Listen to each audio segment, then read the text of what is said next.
Well, good day, my dear students. I'm Palvanova Nadira Bikbergenovna, and today I'm responsible to deliver the lesson. The theme of the lesson is containerization. And this is a special text.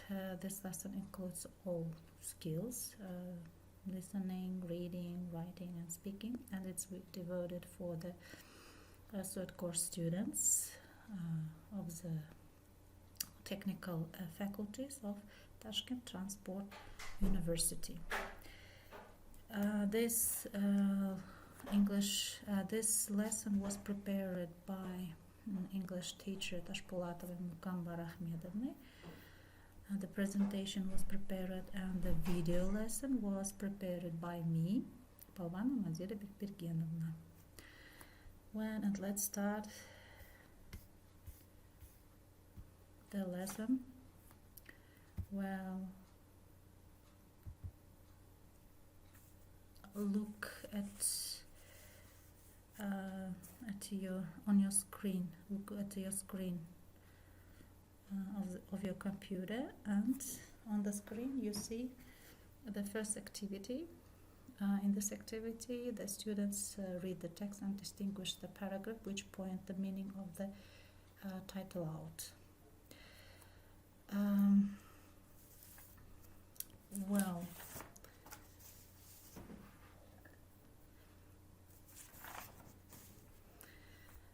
Bu nima degani? Bu degani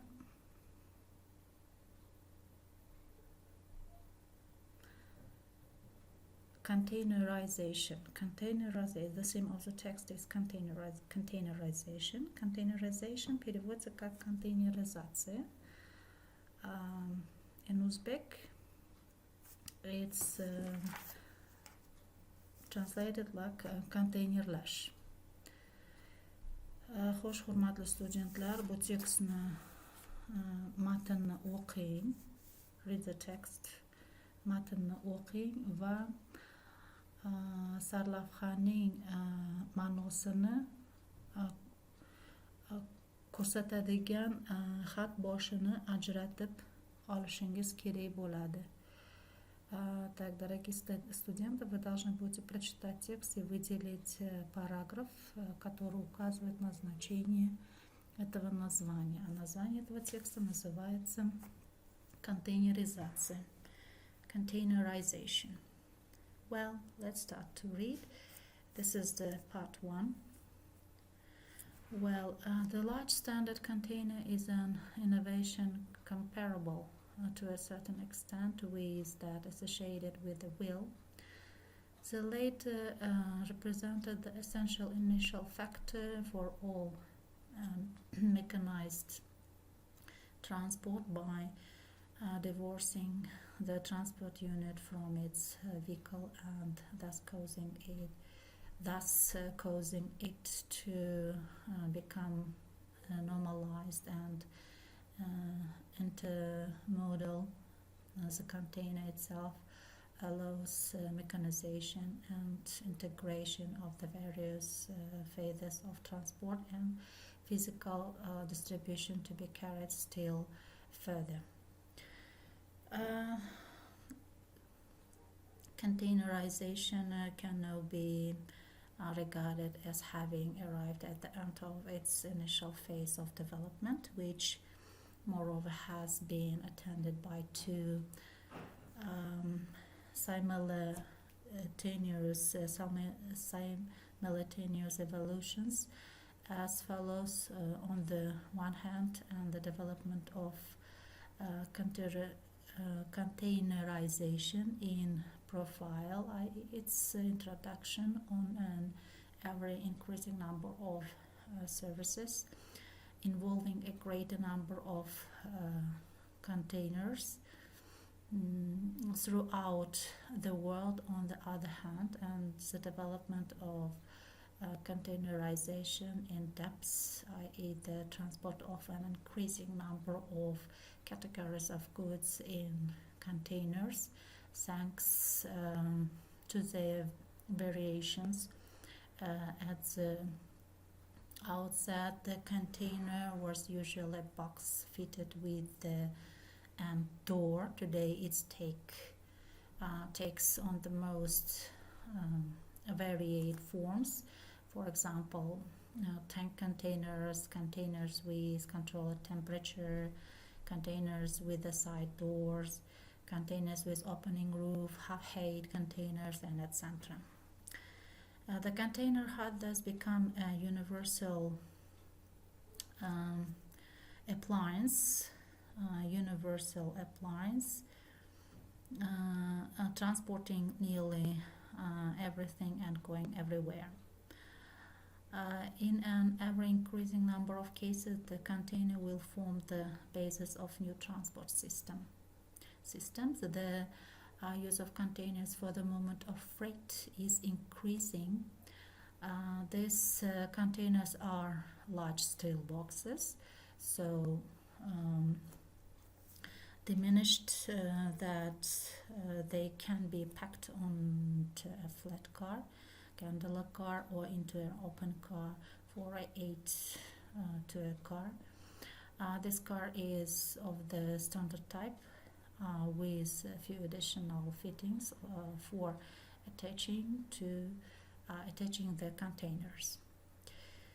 Containers may be lifted from the car and set upon a dry or a motor track. The containers are packed with goods at a factory or warehouse, looked, sailed, hauled to the freight yards by trucks, swung onto the freight car by cranes, and carried to final destination, where the reverse operation take place.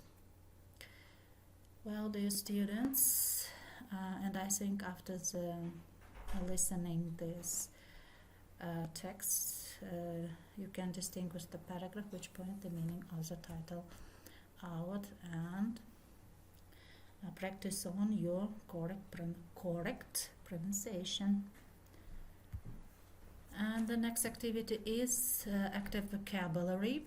Active vocabulary это активный словарь, yoki faol lug'at.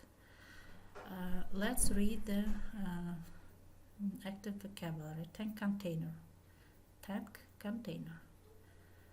цистерновый контейнер, containers, контейнерлер, lessons, уменьшать, снизить, камайтырыш, carload, нагрузка вагона, вагон юг, demountable, съемный, разборный, ечелядыгян, intermodal, промежуточно-модуляционный, ораллык, модуляция, dry, грузовая платформа, юг платформасы, and sailed, пломбировать сургучом, легкий сургуч, or сургуч, пломбаламок, ямамок, freight yards, товарный двор, юг, амбары, reverse operation, обратное направление, ее orqaga boshqarish. Well, it was all active vocabulary, and the next activity. All these activities help you to reinforce the text or the material that you should remember and understand the meaning of the text or the context of the text well. Choose the appropriate form of the word.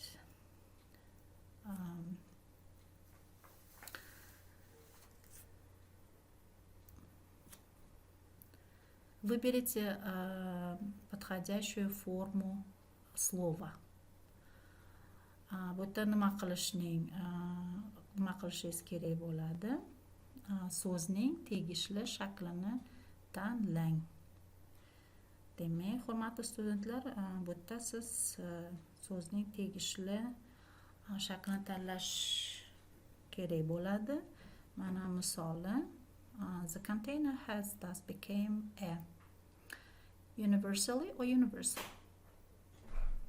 Yes, that's right. A universal. A universal. Ya'ni universal so'zi to'g'ri bo'ladi.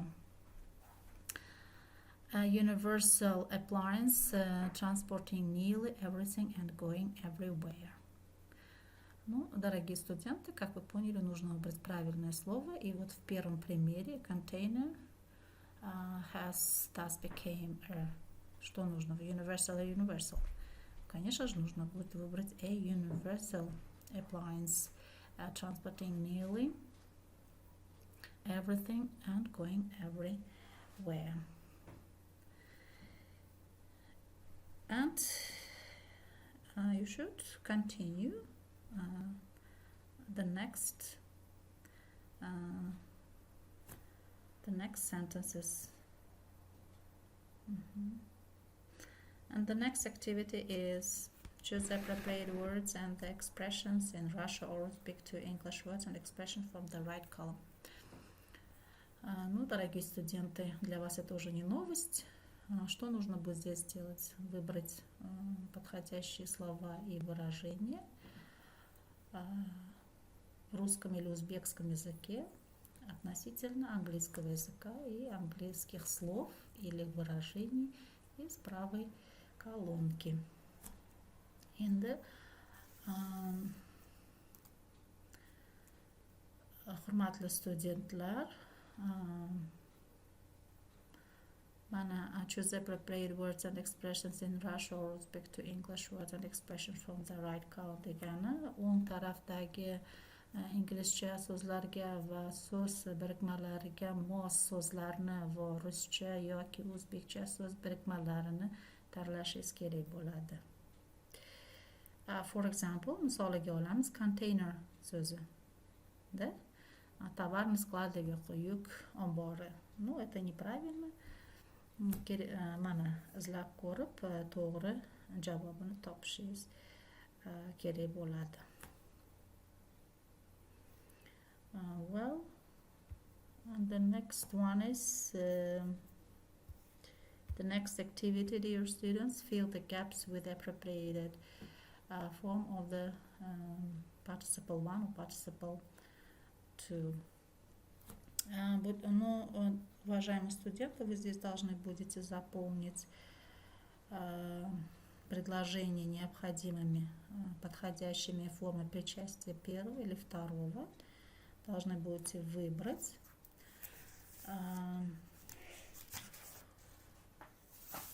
hurmatli studentlar, mana qarab ko'rsanglar,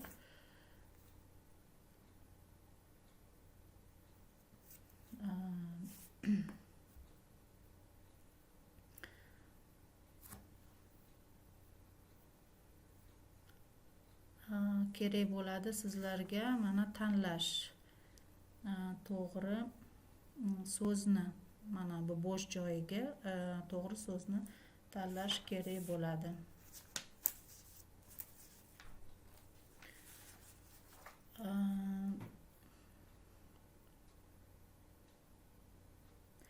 Kesimning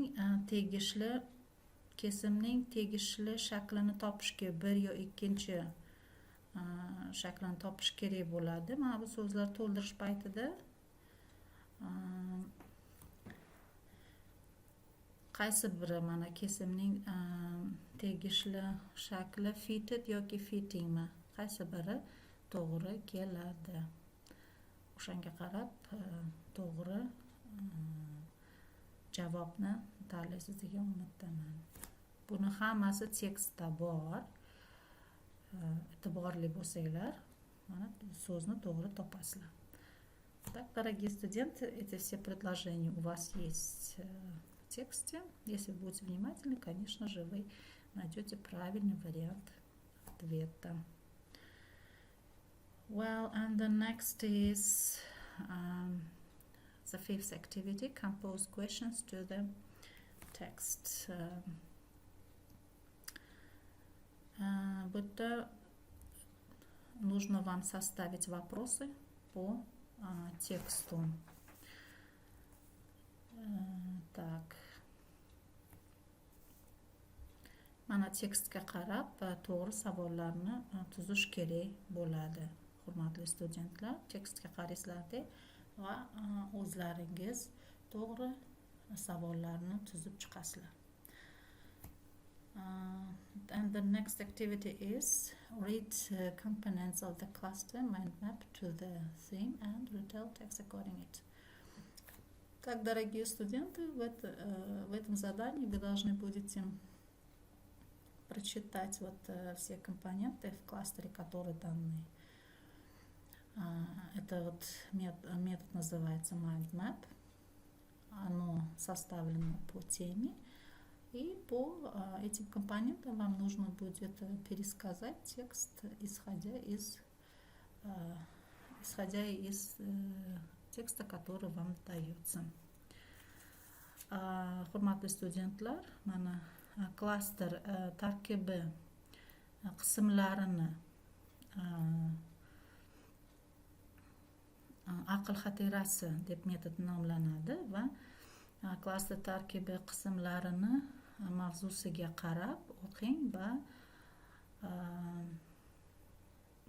unga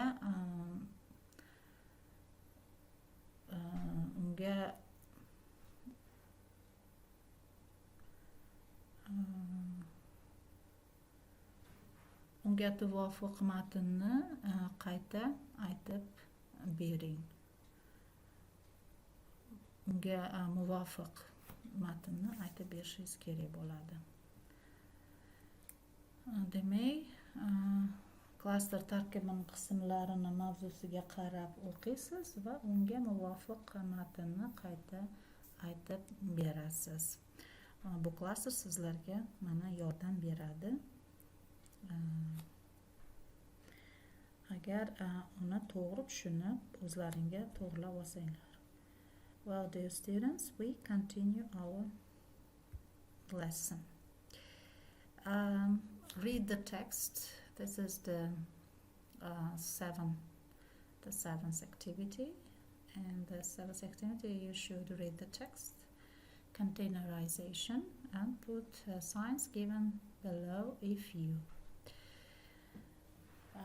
Так, hurmatli studentlar, mana konteynerlash matnni o'qing va quyidagi belgilarni qo'ying agar siz degan so'zdan boshlab. Дорогие студенты, прочитайте текст, который, как знаете, называется контейнеризация, и поставьте необходимые знаки, которые ниже для вас предоставлены, которые начинаются слово «если вы». Well, put the sign V if you know the translation of the sentence partly. Bu nima degani, hurmatli studentlar? Mana V belgisini qo'yasiz. Agar tekstda tarjimon qilgan paytda o'sha sizda tekstning ichidagi gap siz uchun to'liq emas, noto'liq tarjimon qilinadigan bo'lsa. Noto'liq. Дорогие студенты, вы ставите знак V, если вы переводите предложение частично. То есть вы читаете текст и переводите его частично. Тогда ставите знак V. Well, dear students, put the sign plus if you know the translation of full sentence. Mana hurmatli studentlar, plus belgisini qo'yib chiqasizlar agar mana tekstni o'qish paytida, tarjimon qilish paytida tekstni gaplarni tarjimon qilish paytida to'liq gapni tarjimon qila olsanglar, mana plus belgisini qo'yib chiqasizlar. And put the sign minus if you don't understand the sentence.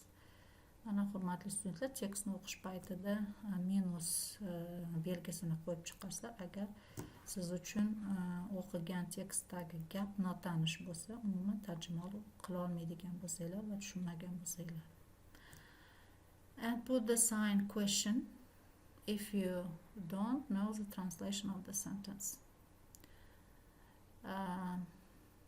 Demak, mana savol nimasini belgisini qo'yib chiqasizlar agar umuman tekstni o'qish paytida gapni umuman tarjimon qila olmasanglar. Mana minusni tushunmagan bo'lsanglar, tekst ichidagi gaplarni tushunmagan bo'lsanglar minus qo'yasizlar. Savol belgisini agar tarjimon qila olmasanglar tekst ichidagi gaplarni. Well, дорогие студенты, в конце вы ставите вопрос, знак вопроса, если вы не можете сделать перевод предложения в тексте. And I think this activity is clear to you. And the next activity, make questions to the passages and brainstorm them. Well, parchalarga savollar tuzing va tezkor javob bering.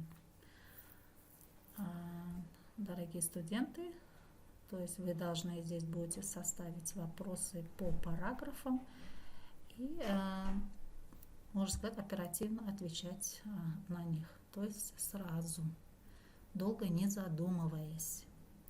То есть вы должны составить, вот у вас look at the так, well, смотрим, уважаемые студенты, на первую часть текста. Оно состоит, it consists of 1, 2, 3, 4, 5, 6 paragraph here, and in each paragraph you should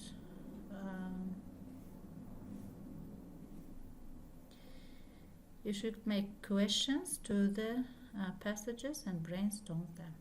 Ну, вот этот текст вам поможет по этим параграфам, и можете составить по параграфам составляйте вопросы и сразу же старайтесь на них отвечать. Я думаю, вам все было понятно. Mana hurmatli studentlar, mana parchalarga savollar tuzing va tezkor javob berish harakatini qilsangizlar, hech qanaqa qiyinchilik bo'lmaydi. Uni hammasi, mana parchalarni qaraydigan bo'lsanglar, tekstdagi parchalar, mana ular 6 ta parchalardan iborat. O'sha parchalarga qarab savol tuzasizlar va ularga javob, tezkor javob berish harakatini qilasizlar. Agar biladigan bo'lsanglar, brainstorm metodi bor, mozgovой штурм metodi, birdaniga javob beradigan, mana savol javob shunaqa deb bu. And the next activity is compose annotation of the test. Matnga izoh yozing. То есть, дорогие студенты, вы должны составить аннотацию по тексту. Текстni o'qib chiqasizlar va unga izoh yozasizlar. То есть, дорогие студенты, прочитайте текст и напишите на него небольшую аннотацию. And the next, fill the Venn diagram. Venn diagrammasini to'ldiring degan vazifa bu. Mashq, 10-chi mashqda Venn диаграммасini to'ldirishingiz kerak bo'ladi. Дорогие студенты, как вы видите, в 10-м задании вы должны будете заполнить диаграмму Venn. Из чего она состоит? It consists of, as you can see, 3 circles. The first is containerization. То есть она называется как контейнеризация, контейнерлаш. Контейнерлаш so'zi bu mana bu uchta diagrammani belgi berilgan, o'shanga qarab to'ldirib chiqasizlar. Similarities bu o'xshashlar, o'xshashlik. Mana bu containerization bilan carrying of the granular products, donador mahsulotlarni tashish va konteynerlash ikkita temani o'xshash joyini yozib chiqish kerak bo'ladi. Mana similarities degan o'xshash joylaridek ikkita tekst, containerization and carrying of granular products. То есть, дорогие студенты, как вы видите, вам здесь указаны 3 круга. В первом круге это контейнеризация, текст названия, и называется